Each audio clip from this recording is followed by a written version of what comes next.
آج کا پیغام بھٹکی ہوئی انسانیت کے نام۔ اللہ کے ولیوں کی سب سے بڑی پہچان اتباع سنت رسول اور پابندی احکام شرعیہ ہے، خصوصاً حقوق العباد کی ادائیگی اور تقوی و پرہیزگاری ہے۔ لہٰذا جو شخص جس قدر بلند درجے پر ہے، وہ اسی قدر اللہ کا مقرب بندہ اور پہنچا ہوا ولی ہے۔ اللہ تعالیٰ کا ارشاد ہے، الا ان اولیاء اللہ لا خوف علیہم ولا هم يحزنون الذین آمنوا وكانوا يتقون۔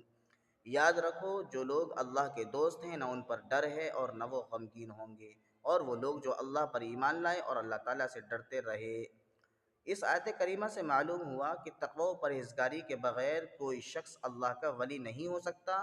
لہٰذا جو شخص تقوی و پرہیزگاری کے معیار پر پورا نہ ہو، وہ چاہے کتنے کرشمے دکھلا لے، وہ چاہے کتنے کرشمے دکھائے، وہ صرف و صرف دجل اور شعبدہ بازی ہے۔ اللہ پاک تمام امت مسلمہ کی جعلی پینوں سے حفاظت فرمائے، آمین۔